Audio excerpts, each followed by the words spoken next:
everyone. Good afternoon. I'm Manuela, an investor in sustainable innovation reshaping the food system. I'm thrilled to be here today presenting this panel on harnessing harnessing technology for sustainability. We'll have 3 super exciting sessions, and basically we'll be speaking about how business can leverage data to improve their operations, meet their sustainability goals, and also achieve business success. And we'll particularly be looking at how important it is to include diverse and multiple voices to make sure that we're fostering a future where technology is empowering everyone, including the most vulnerable, to tackle big global problems. And to begin this conversation, I'm very happy to welcome on stage Elena, who is just today launching a new platform about land restoration, and she will tell us all about it, and she will demonstrate how data can drive accountability and real impact in the world. Elena, please, come join me.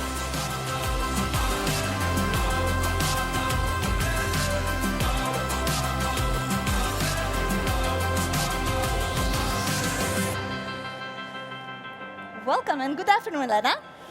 Thank you. Well, maybe about we begin about you telling us just a little bit more about yourself and what motivated you to launch your business. I was born and raised in the Arctic, right on the polar circle. So I was one of those kids that went to school in winter in complete darkness with minus 30 degrees and dressed up literally like a cabbage in layers of clothes. I also spent summers in complete light when the sun didn't go down. And when I was 3 years old, my parents bought a small piece of land outside of the city to embark on a crazy, risky journey of Arctic agriculture. I'm calling it crazy risky because the growing season is only 2 months and you literally never know what you're going to get. So I was connected to the land ever since I was a little girl. And even though my task was to take out the weeds, and I genuinely hated it, I still learned about growing food, and I got to eat tons of strawberries, so it was a win-win. 15 years ago, I moved to Belgium, and I spent a decade at MasterCard working in technology, and then the pandemic happened. And 2 things happened together with the pandemic. First one, just before I became a mother of 2, and I seriously started considering what is the impact that I have and what is the world that we are living for our children. And the second thing happened is the Arctic started melting really fast. My mom still lives there, and she was calling me and telling me all those crazy stories like that the temperatures in winter are 0 degrees and the ice on the river doesn't freeze. It's outrageous. And in summer, the temperature was 30 degrees with no rain for 2 months. Never happened before. And for me, that was a kick in the butt. I realized there is no time to postpone anything. The time to act is now. And back then, I got a message from now my colleague and co-founder, Frederick Verstraete, and we met for lunch. And he told me this amazing story of how he was cleaning the land from pollution and restoring it from degradation with power of plants and fungi. And then he was using plants' biomass to create carbon-negative materials so we could turn buildings into carbon sinks. And I remember being in that meeting and thinking, wow, this is it. This is what I want to do. So that's what I told him. Frederick, I want to work with you. And he said, well, that's great, but you work at MasterCard with a very nice paycheck, and I can't pay you. So here we are, 3 years after, on a mission to create the largest nature-based soil cleanup and to regenerate at least 1 million hectares of land in the process. That's wonderful, so inspiring. Yes, please, one round of applause for Elena. Yeah, and very interesting how you're coming from the big cold as well. I myself come from Brazil, so let's say pretty opposite, life experiences in there, but can totally relate to how bringing kids to the world can also change your perspective and the need to create a better future. And I want to know a bit more maybe about your work now. Can you tell us just a bit more about what it is that you're doing? And also, I'm very curious because I couldn't help but notice that you brought in some physical products on stage. It would be great if you can tell the story behind them and also present them to the audience. Absolutely. So first of all, a disclaimer. I do realize this session is about data and tech and AI. and we'll get there in just a moment. And I apologize genuinely, but I'm going to give you a crash course on the physical world first in 1.5 minutes. And to do that, to explain it better, I have a short video to show you. For decades, construction and agriculture have been at odds with nature, depleting resources, degrading land, and leaving pollution behind. Businesses knew change was necessary, but sustainability was often seen as a cost, not as a solution. That's where we come in. At Biotech, we built a model where regeneration and business success go hand in hand. We restore degraded land and boost soil biodiversity using nature's own tools, plants and fungi. And the results? They are game-changing. Take industrial hemp. This plant grows up to 4 meters in just 4 months and captures up to 4 times more CO2 than a young forest in a year. But we don't stop there. We turn this fast-growing biomass into carbon-negative circular construction materials like hemp wood, insulation, and plastic composite alternatives. This means buildings can go from being one of the biggest carbon emitters into carbon sinks that actually remove CO2 from the air and store it. And because real change needs real data, our Earth Plus technology platform tracks everything from land regeneration to material production using data collection, satellites, and of course, AI models. Businesses can now see their impact in near real time. This isn't just sustainability. It's a new way of doing business where better soils, better buildings, and less CO2 are all part of the same equation. The future of construction and agriculture is about regeneration and growing smarter together. And we are making it happen. So you see, these two come together and we get a win-win-win. Better soils, better buildings, less CO2. And just to show you some real-world pictures, this is what happens on the field in literally 3 months. I'm actually quite jealous because I'm tiny and hemp grows to 3 meters in that amount of time. And this is examples of materials that we make. So I have a sample of the sandwich panel here that you see on the photo. It's hemp wood on the outside and mycelium on the inside, which is a replacement for fossil fuels in construction. And it's really carbon negative. We did an independent assessment. And then here, for example, is a hemp-based biocomposite that we're launching with traffic poles in the cities in Belgium. There are lots of other materials I could show you, but just to explain that anything is possible, and because we like to have fun, we made a paddle racket out of hemp as well with the team. The beauty of it is that it's not just materials. There is land regeneration behind it, and that's what makes us exceptionally passionate about what we are doing. Fascinating. And beautiful materials, by the way. Like, yeah, congrats on the work. Let's say, especially in the VC world, we see nature tech becoming more and more of a big and hot topic. However, nature-based solutions have faced a lot of challenges and criticism. And I would say one of the key reasons for it might have been the lack of transparency or difficulty in ensuring how long the carbon can be stored, for example, in nature-based solutions.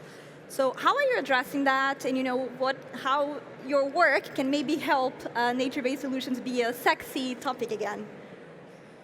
So that's what happens with technology, right? That's where we can use technology, and it was really important for us from the very beginning. Because it's nice to say we are regenerating land and we are making these cool materials, but how can we measure exactly what's happening on the fields and afterwards? And this is where the 2 pieces of tech that we are showing today come in. I'm actually equally thrilled and terrified because you are the first ones who see it. Nobody has seen it from us before. Wow. So bear with me. The first piece of tech is about traceability from the fields to the final products. Once I bought a pair of shorts, and I could see the trip that they made. I could see where the linen was grown, where it was transported to make into fabric, and then where this fabric was transformed into shorts, and what was the final impact. Think of it like this, but near real time. So you can see the process anytime you want to on what's happening. And that's the piece of technology that we are unveiling. Here you see the example of the traffic poles. And you know exactly the partners that are working on the project. You know exactly at which stage the project is. This is real information. Currently, it's post-processing, and we are launching production next month. You know exactly on which lands the biomass was grown and as a rotation crop. And then you can dive deeper into each field thanks to satellite imagery and AI models, and you know exactly how that field is doing. This one is in orange. There was a lot of rain last year, so it didn't do that well. If you look at the other field, it performed wonderfully. Actually, at some point, hemp grew 12 centimeters per day, which is insane. And you can see exactly how the models measure the amount of the biomass in the field. The same thing you have also for carbon sequestration in the biomass. So if you look at the CO2, once again, one field was performing a little worse. The other ones were performing brilliantly, and actually in just 3 months, there was 12 tons of CO2 per hectare that was sequestered in that biomass. Now we're going to go to the material piece. And in the material piece, you also know exactly the status. So here we have 10 traffic poles produced. You see them on these two pictures combined. And next month, we are launching the much bigger production. You can also see exactly where the process is taking place. And it's all compactly in one region in Belgium so that we can cut on the carbon emissions. And then you can see all the documents related to the project as well. And the idea is that our partners can see the project anytime they want to, can dive into it, can even drive there if they'd like to. And they can use it for their sustainability reporting, and in the future, short-term future, for carbon credits and buildings, which the European Commission is heavily working on. And we're building it for our own products first, but we're also opening it to other producers of bio-based materials. So if you're one of them, come and talk to me to demo the platform. Wow, super exciting, and I think we are all thrilled to be, seeing the material for the first time here. So if I understand it well, you are also developing a dedicated AI model for land degradation scan, right? Can you tell us a bit more how it can be used for positive impact, and ideally if you have some concrete examples that you can share with the audience here? For sure. So that's the second piece of tech, and the idea is that we can see with technology what is invisible to the naked eye. It's very important on the topic of land degradation because in Europe, 60% of our soils are degraded. And that number will be 90% by 2050 if we don't do anything. However, soil degradation is invisible until it becomes a desert. So how can we use satellite imagery, AI, and data to tell us what we cannot see with the naked eye? That was the idea of the land scan that we've done. And actually, the team finished it just 2 days ago, so it's as fresh as it could be. We've analyzed different types of lands, industrial, agriculture, nature, but for the sake of it, I'm just going to show you an agricultural piece so we don't turn this into a lecture. We've analyzed that agricultural land in Belgium, the little red dot that you see on the picture.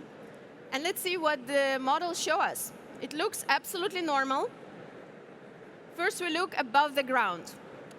Now, this is vegetation 48 years, and it might seem that it's doing okay. There were some years that are in yellow, that's normal, it was potatoes.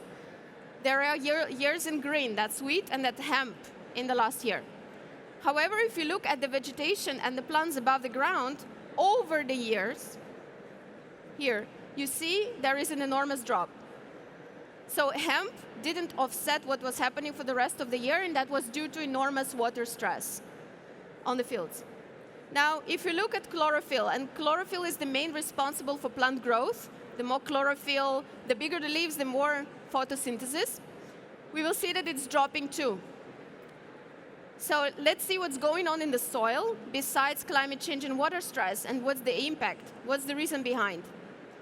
We check salinity, that's salt, impacts soil fertility, it's still below 0, it's okay.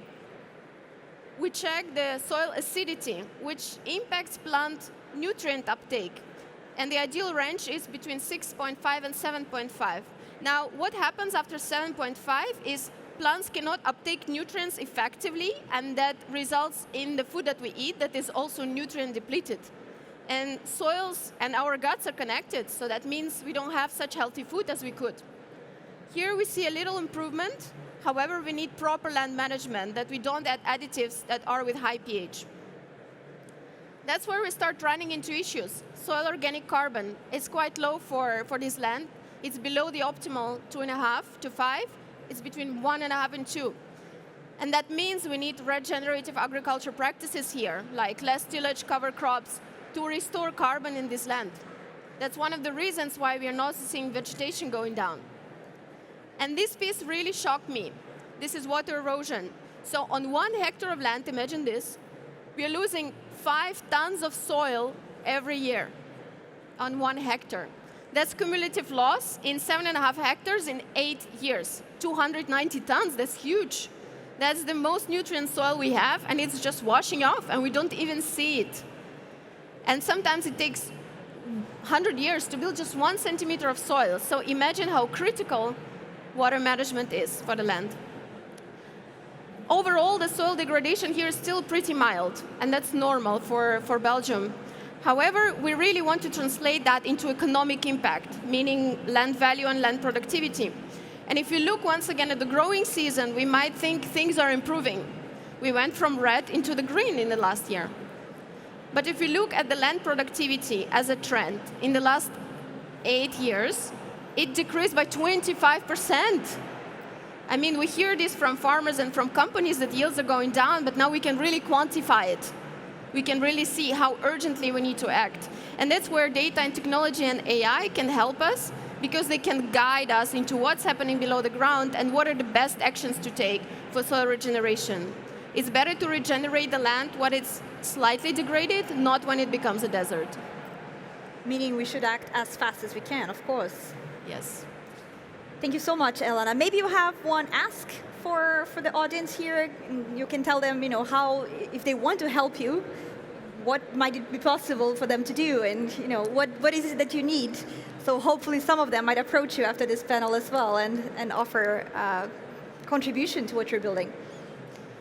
Well, if you're into tech like this, and if you're interested in scanning the land, we are opening the AI scan just for 2 partners at this point, very, very exclusively. So if you own the land, or your city or your company owns the land, and you want to test these models together with us, please do reach out. And then if you also want to criticize it, please do reach out as well. I want to get all the criticism that we can have so we can improve it much further and make them even more insightful. And maybe on a completely opposite note, at 2:30, in the bookstore, we have a book signing session for The Customer is the Planet, a book that we wrote with 16 amazing co-authors. And many of them are going to be here today as well. So if you have some time at 2:30, please pass by the bookstore and let's say hi to each other. We'd love to see you. Wonderful. Thank you. I'm looking forward to reading that.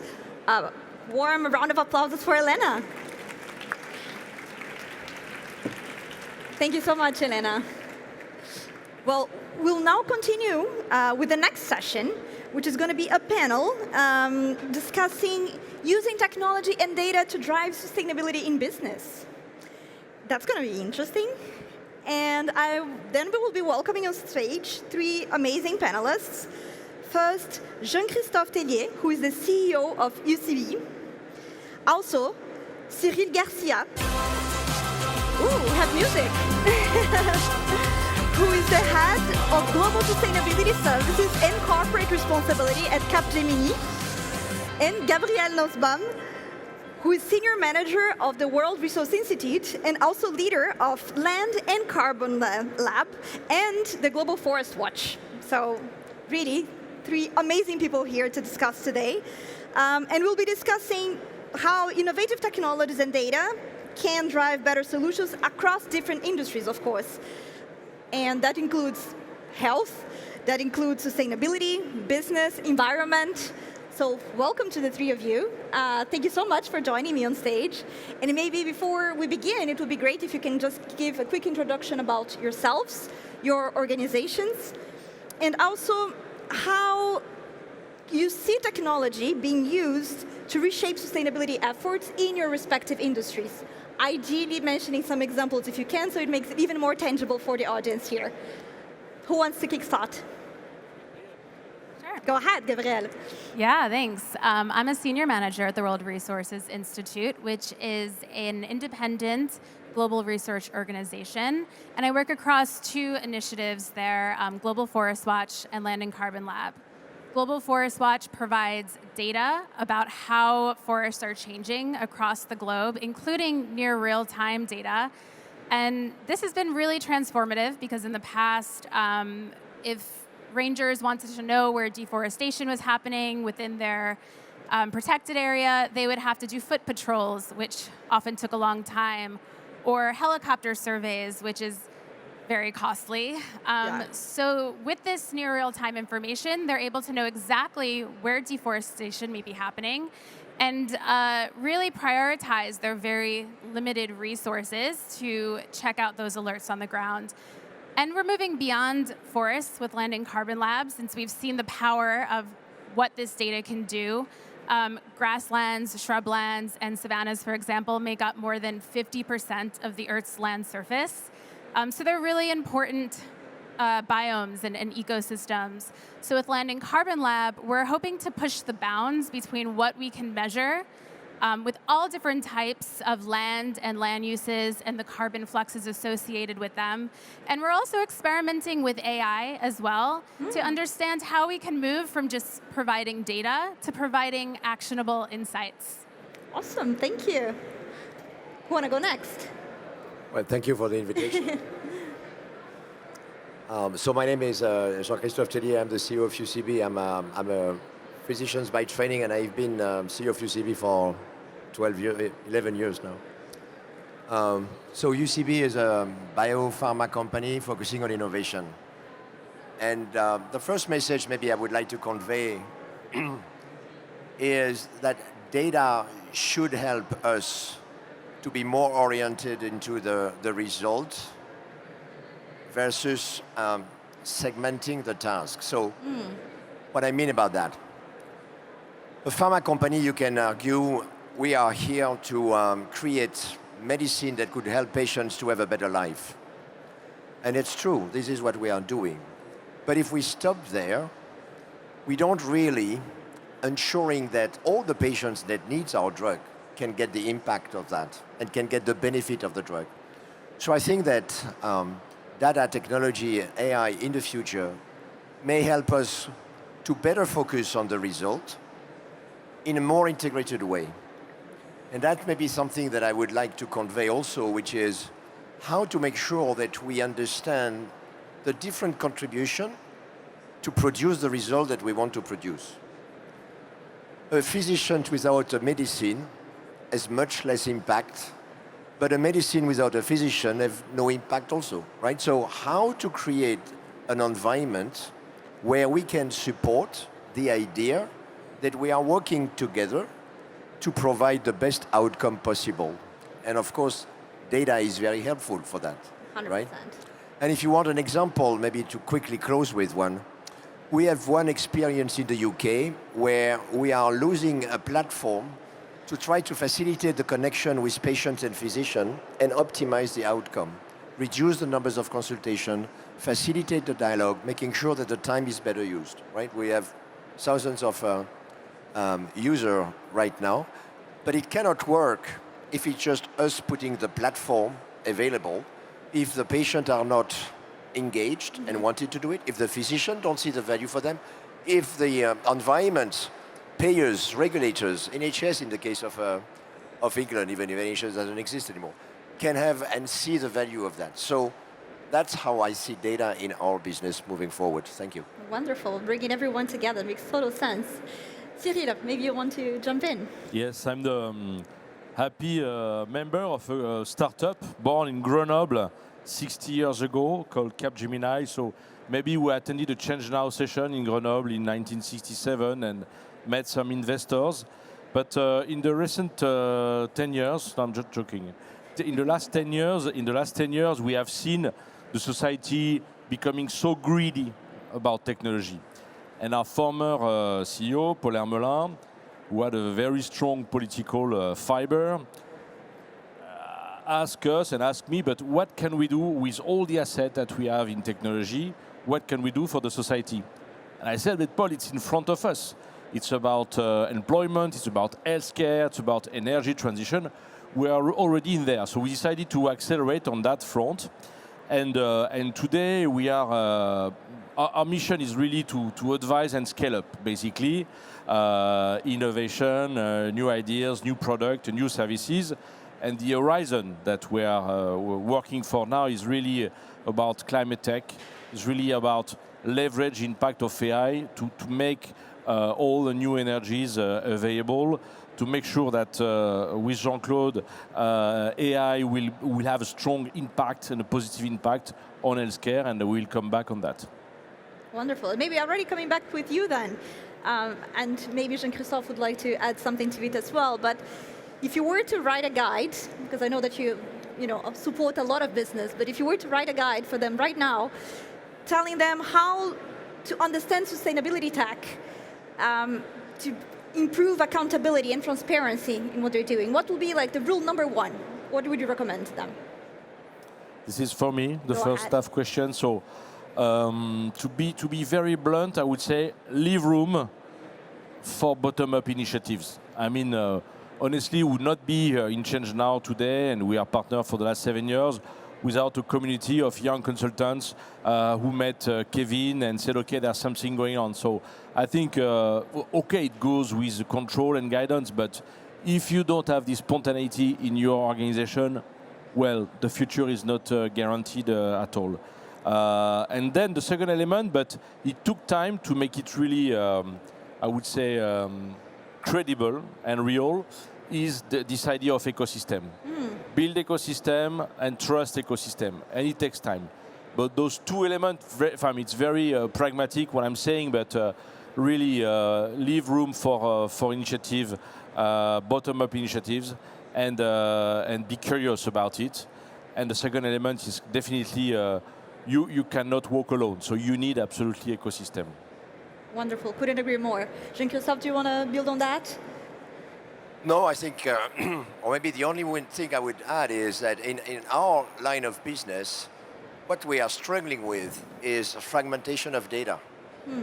And the fact that everyone wants to protect their own data, feel that they own their data, and doesn't want to work with others' data. You know, physicians have their own data, hospitals have their own data. The hospital doesn't know the data from the physician. Patients have very limited access to their own data, by the way, which sometimes you consider, where is the reality there, right? We have certain like of data, payers have data, regulators have data. So, you know, if we want to move to have a better solutions, I fully agree with Cyril. I think we need to get much more bottom-up initiative, and we need to find an environment where we can put the data together to be able to ask the right question. But question without the right set of data, it's irrelevant. It definitely is. And I'd love to hear from you a little bit more, Gabrielle, as well, because I know that you are working with different data sources, and I'm curious about what are the key advancements that you notice in data innovation, and that might include analytics, that might be like remote sensing and beyond. And how do you see them improving forest conservation, for example, land transparency? Maybe if you can share with the audience as well some tangible results of your work. So again, you know, it makes even clearer for them how those technologies are already today being used to improve the transparency in the sustainability ecosystem.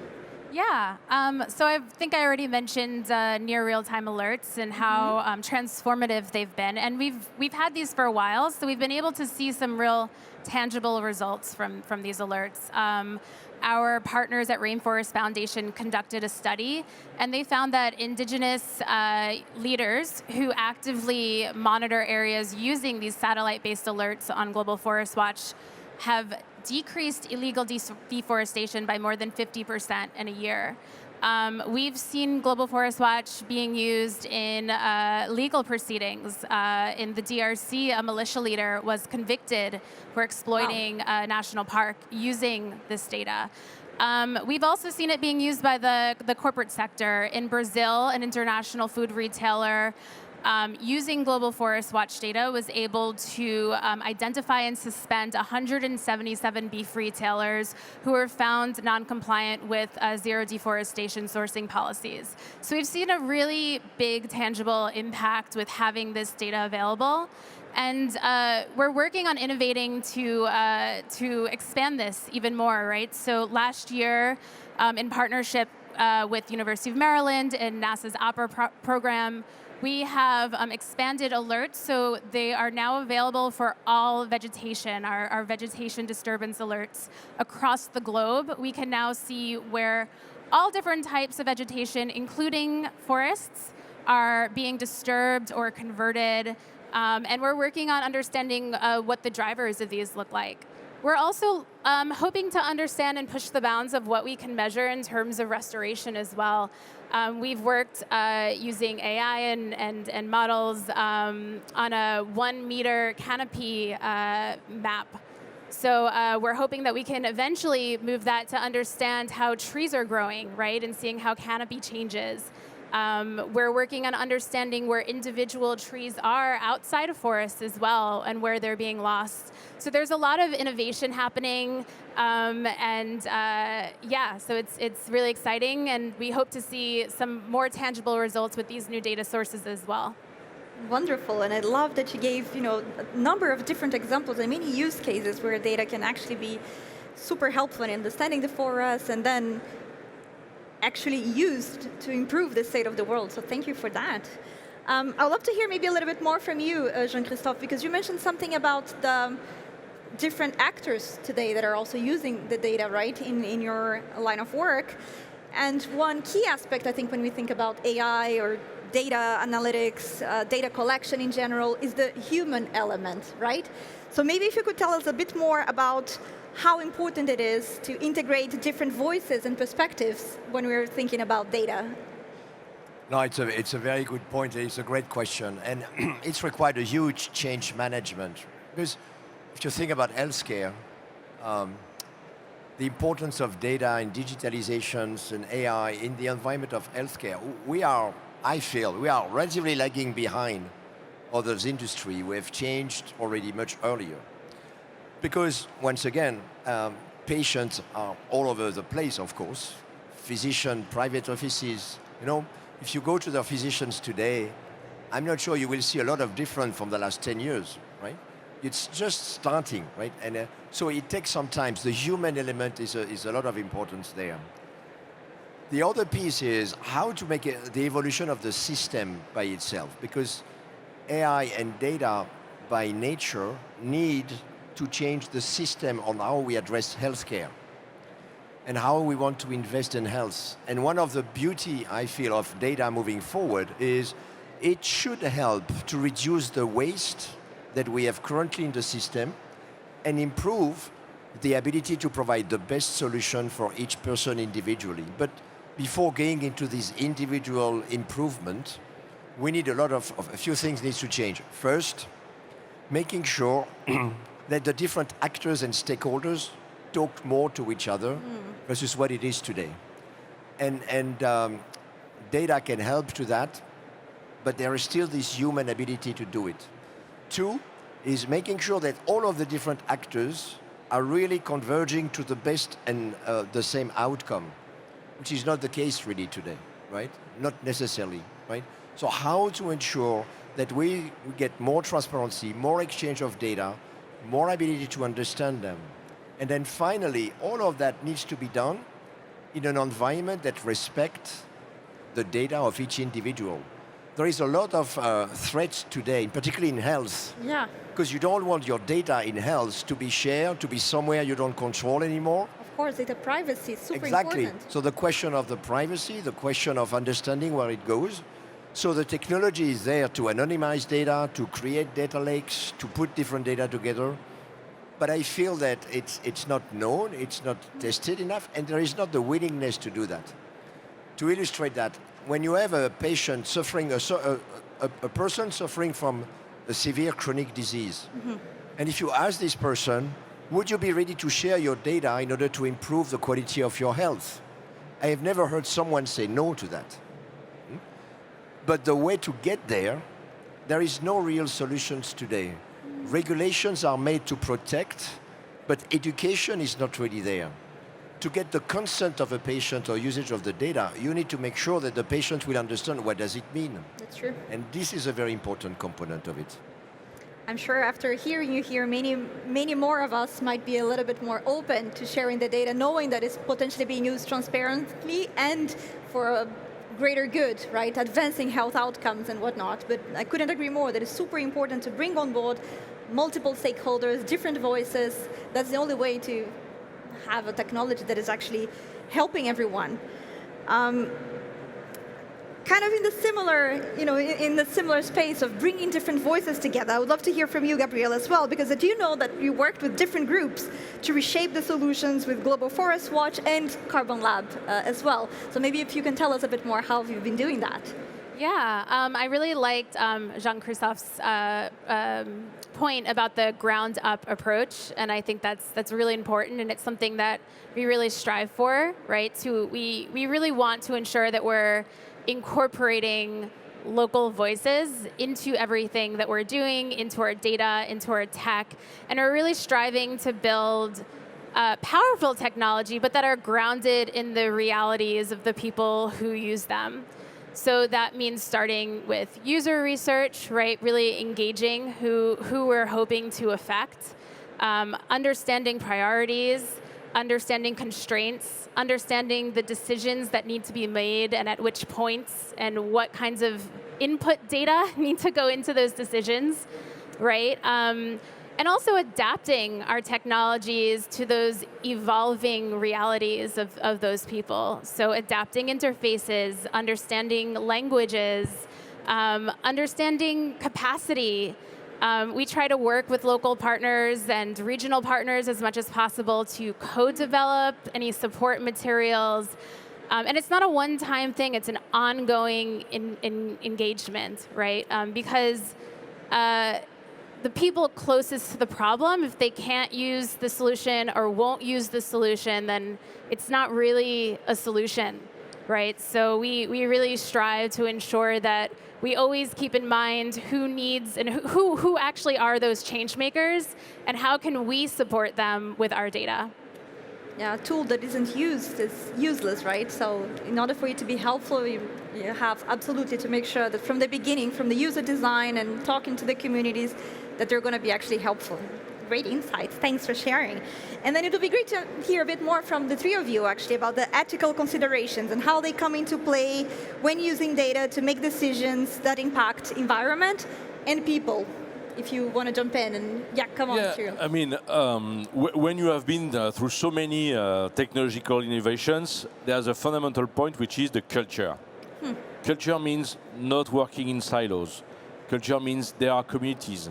You raise alarms, you share your findings. So it seems a bit basic, but the culture of the company is vital. Because then, of course, there are processes, there are audit, but the heart of everything is really make sure that the culture allows, this the good practices in terms of sharing, in terms of raising alarms, and then with some legal constraints popping up or opportunities, but for sure central functions, audit are needed. But to be fair, it will not work if you don't have, in your DNA, and even it's a kind of even social contract among your colleagues and employees, this idea that you're not alone, you're not in your own silo when you develop, when you innovate.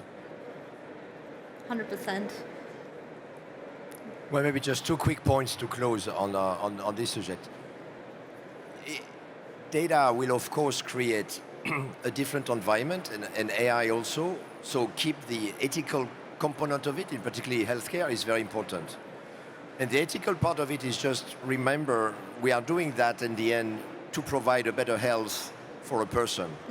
And so make sure that this person is aware, understand, provide the consent, and is completely on board with what you want to do, right? So taking the perspective of the patients within the company and not just taking the regulatory approach, the legal, the expertise approach is very important.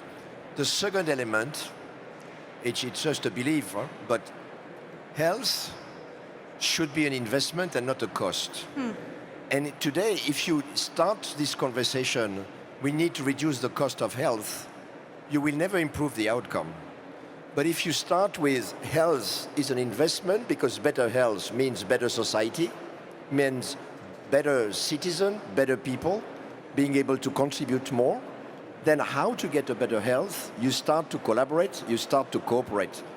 And for me, data and AI is an opportunity.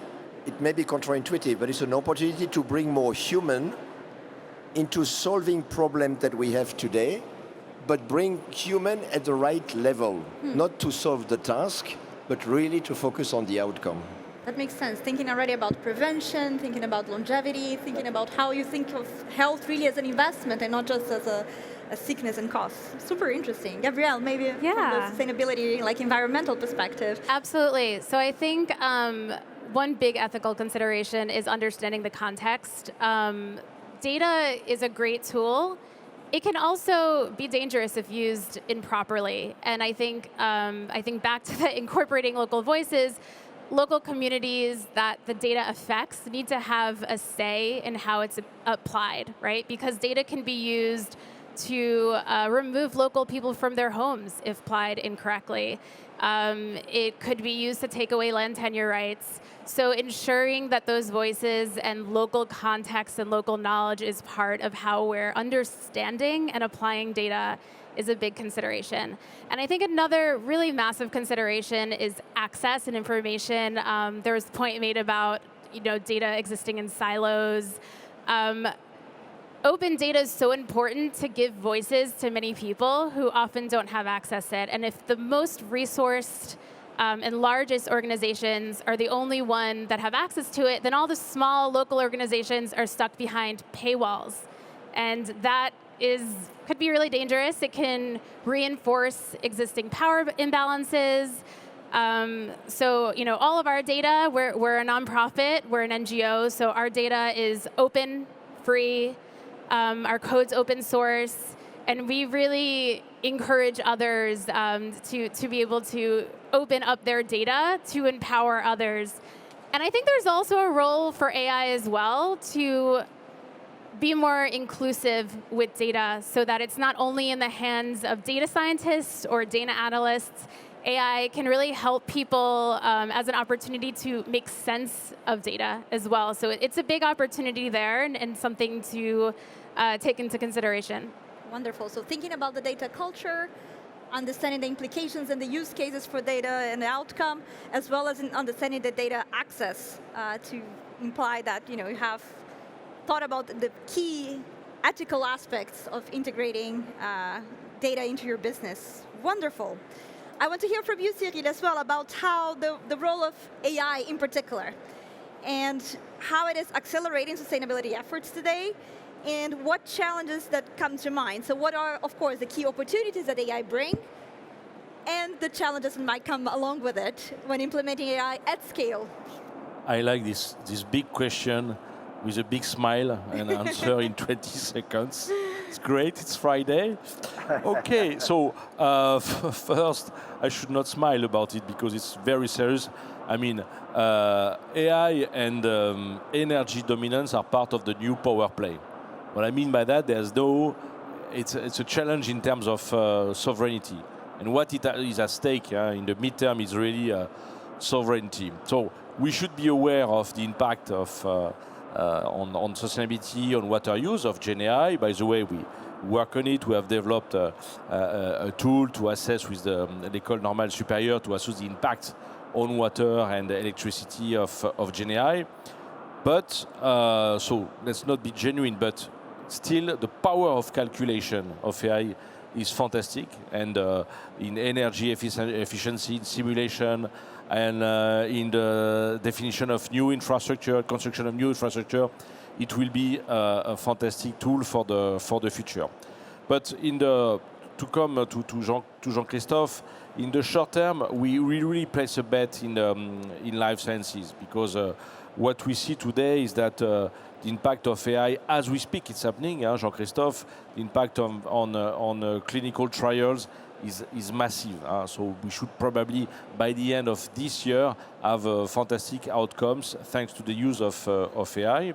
And talking about ecosystem, by the way, with a partnership from Jean-Christophe and UCB, we have developed with some other giants, Sanofi, Generali, and Orange, a fantastic accelerator for in digital healthcare called Future for Care, and where startups are developing solutions around AI in research, of course, but in prevention, in diagnosis, in treatment, in monitoring. So as we speak, we have a platform of more than 60 startups working on it, and this is the future. And what is absolutely amazing is that the cycle, the research cycle, is extremely fast. So that's the hope. But let's not be too naive. In parallel, absolutely, we need to increase the performance and diminish impact in terms of energy and water consumption.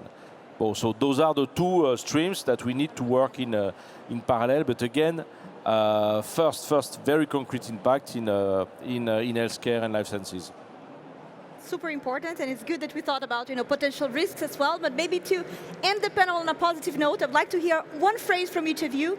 Biggest opportunity that you see for data in the sustainability aspect, tackling be it health, social, climate, biodiversity, sustainability. Just a positive note of inspiration for everyone so that we can close. Health.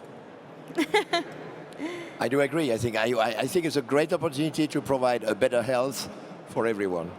Wonderful.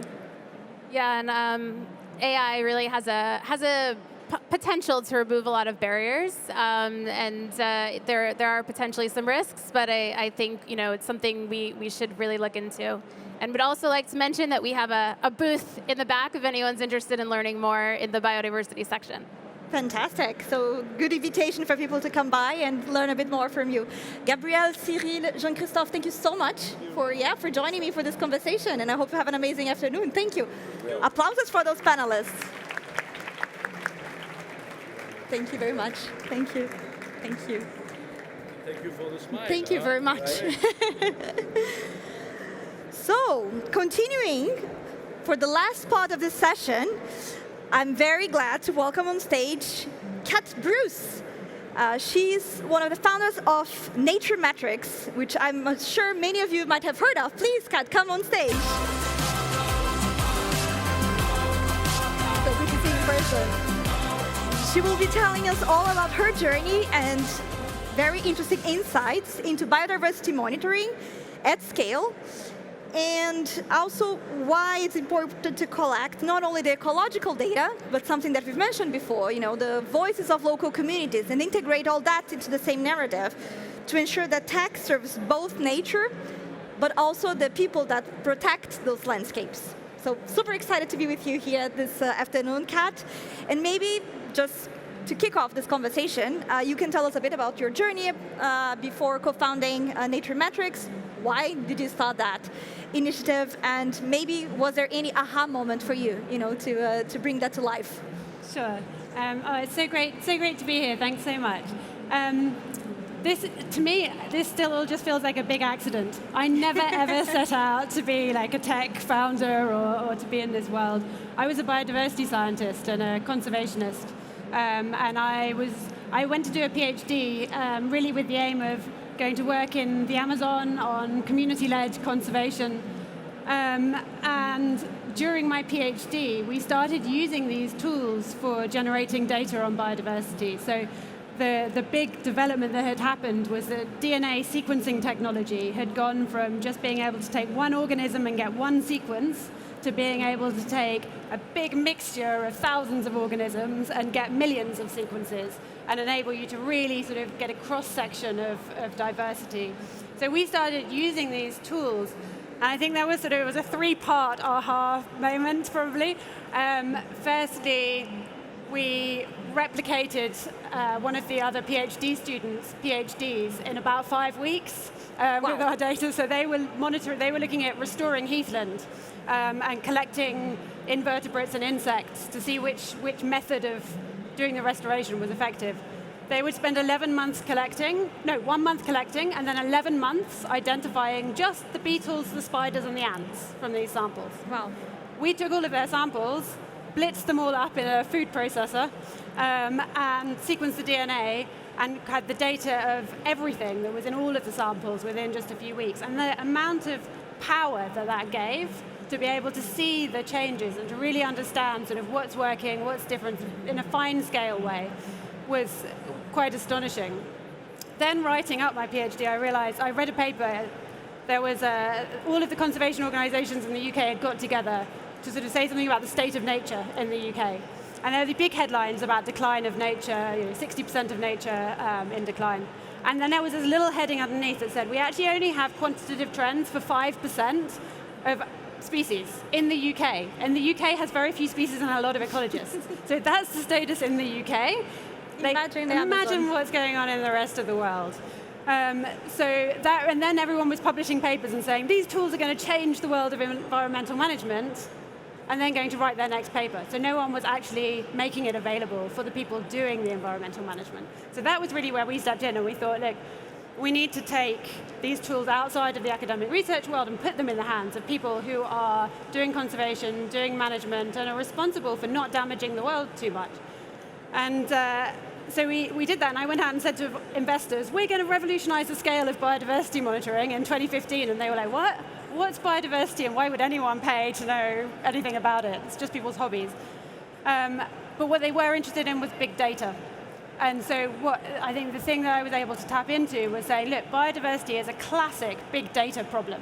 It's vast and noisy and complex, but there's predictable signal in it. And if you can generate the data at a very large scale, then we can use much more fit-for-purpose, sophisticated analytics to say, is it getting better or worse, et cetera.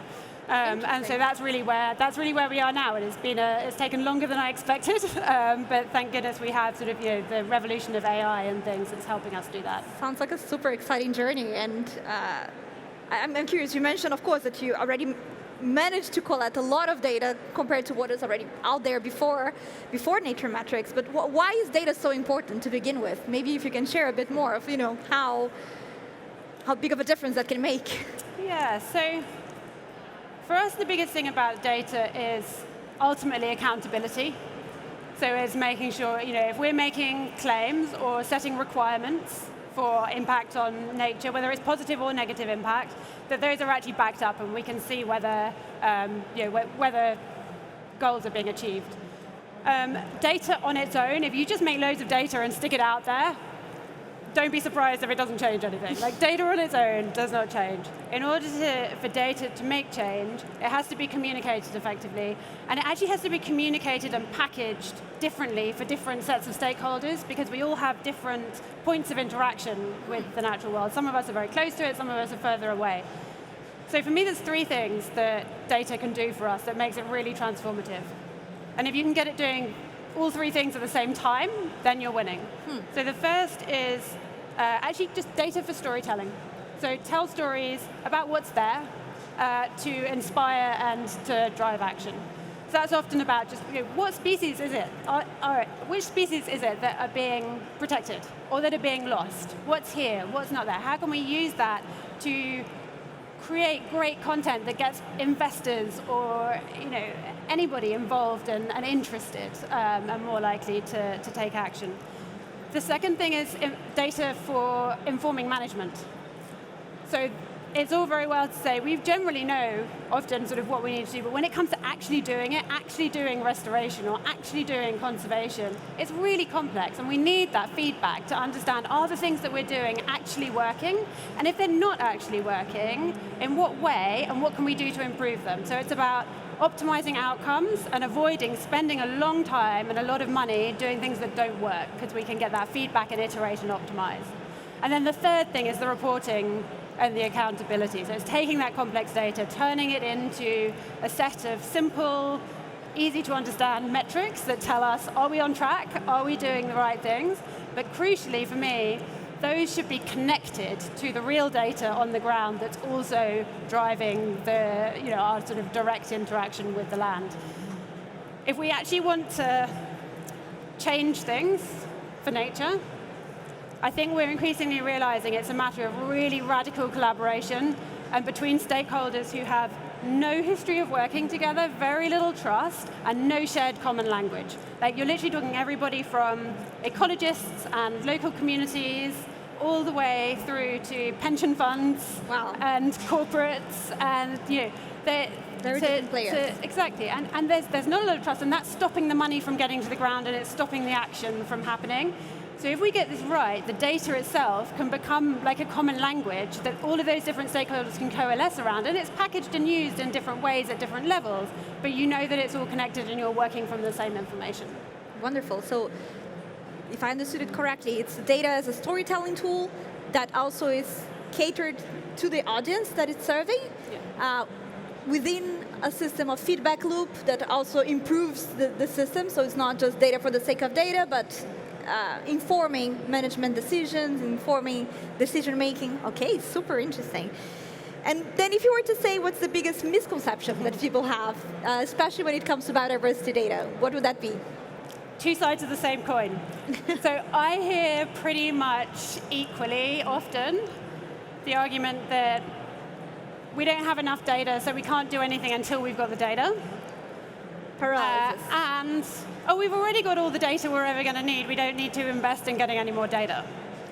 Both of those things are wrong, and we have to walk quite a careful line. So I actually don't spend too much time saying we need more data, because that often is taken as an excuse not to get started. There is plenty of data out there that allows us to take the first steps to get started to do. There's a lot of no regrets, very low-hanging actions that we can start taking. But as we start, that's when we need to be generating the data, because we need to be understanding what's the outcome. Are we making a difference or not? Because ultimately, everything that we're doing, all the way through corporate supply chains, etc., the outcome needs to be something changing on the ground. Of course. And that's what we're in danger of missing out on. So we need the data all the way through cycles to be understanding, is it working? What's the outcome? Are we on track? Do we need to do something different? But don't use it as an excuse not to get started. Wonderful. So we do need to collect more data, and we also already have a lot of data out there. We need to leverage it better and keep making the decisions based on that information that you get. Maybe if you can then give me some concrete examples of actions that have been made, with the data that you've provided with NatureMetrics, that would be wonderful. And I think great for the audience as well to have some, tangible examples. Lots of different sorts of ones, but a lot of the actions actually come from using more sensitive tools that discover species that have been there that people have not known about. So we often do projects where, particularly when we're working in highly diverse, less well-known areas of the world, where there's surprises that come up. And people come back to us and say, there's something wrong with this data. You found this species and it's definitely not there. And we say, well, go and have a look in that place. And they come back and they go, oh my goodness, we found it. So we've had projects in, for example, mining projects where they've found the presence of endangered otters in Africa. And that's led to a whole new biodiversity action plan for that species involving the farmers in the local surrounding landscapes and everything. And we've had spaces where we've found critically endangered species of fish in areas that they weren't known about, and that's led to the creation of new key biodiversity areas and actually a review of that species conservation status with IUCN. We've had places where multiple water bodies were going to be connected up, and then you find invasive species in one of the water bodies, so then that changes the plan, and you don't connect those bodies.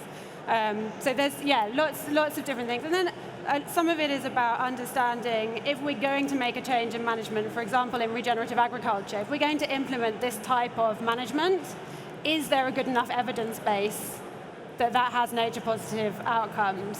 And so that then sort of refines the development of management policies from the outset.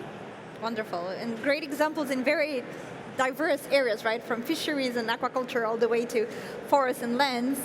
It makes it definitely a lot more tangible, I think, for all of us, how biodiversity data can actually impact what's being done on the field.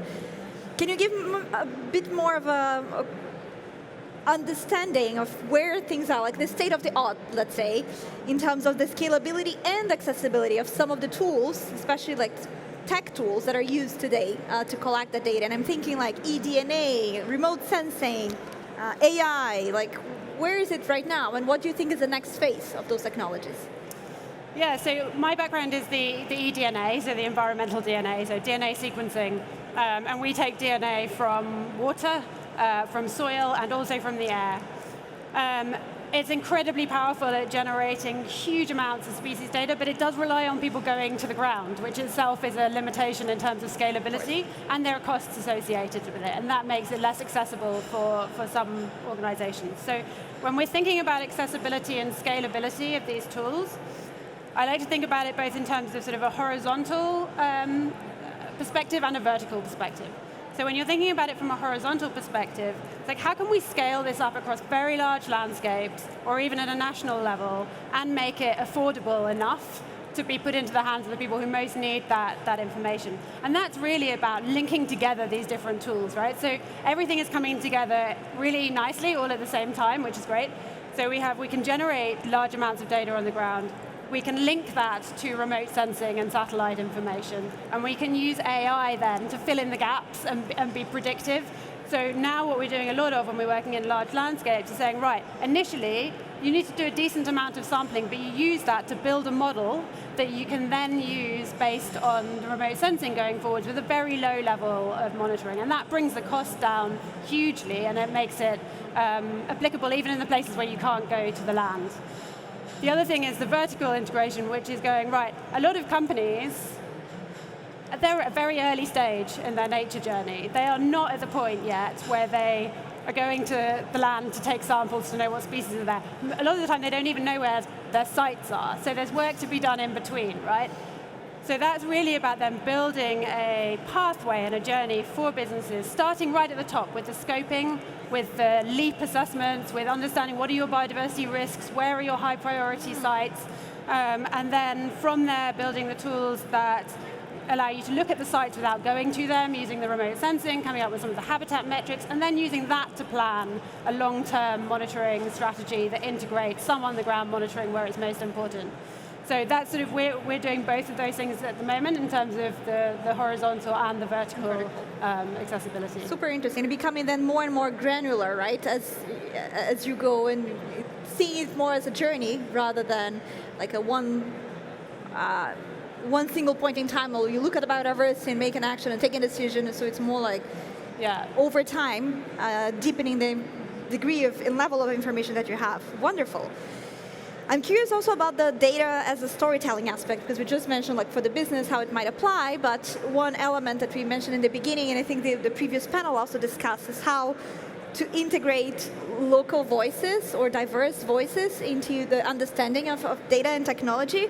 Maybe if you can elaborate a bit more as well in this like dual approach of data, both the storytelling, but also where it tells the story of communities and not just.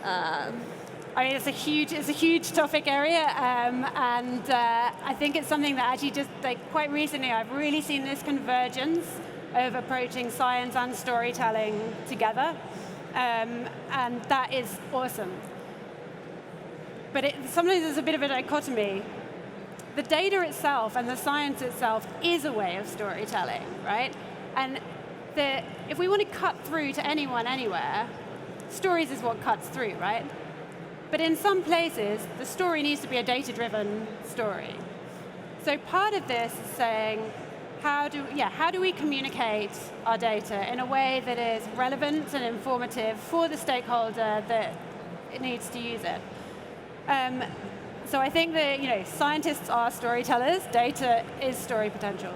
But then you also need to combine that with the reality and the more emotional stories about what's happening on the ground. What does this, this is what the data shows is happening. What does that look and feel like? Like what are people experiencing?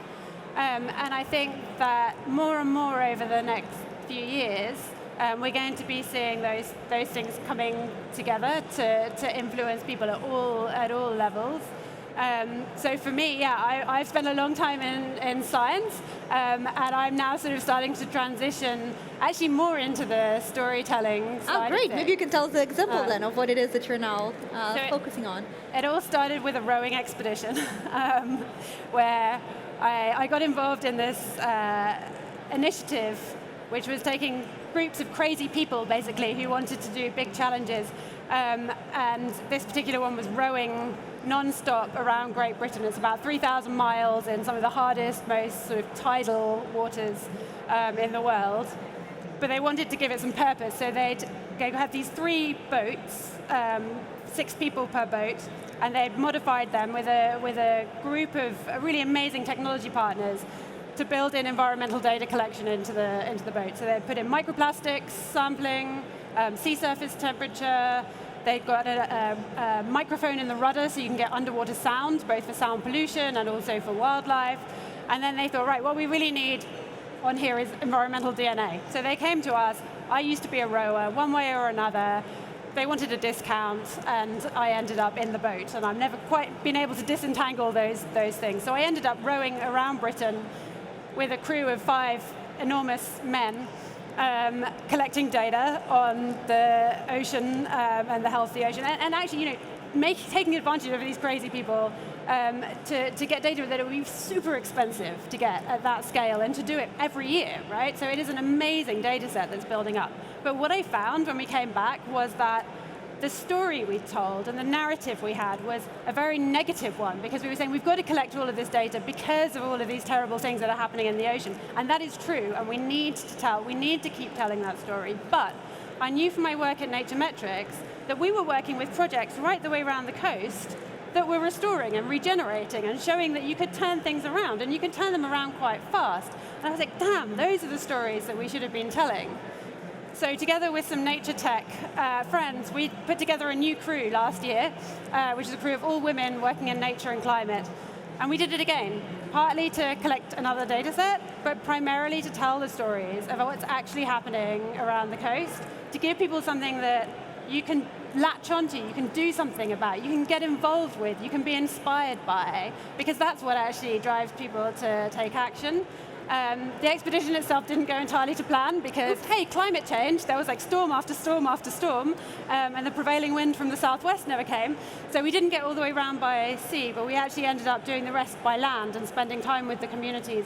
And the stories that we heard there were absolutely incredible. And they mostly start with some local activists and people who are deeply connected to their environment, who are dependent on it, and who are taking leadership in turning things around. And when it happens fast, and you get that feedback, which you can see through the data, and you can also see through people's experience, which shows, hey, this works, and it's benefiting everybody. So I think that telling those stories is really what I'm focusing on now. Wonderful, and I think we all look forward to hearing some of those stories when you'll be able to share a bit more about them, and very curious, and congratulations on the new work that you're doing.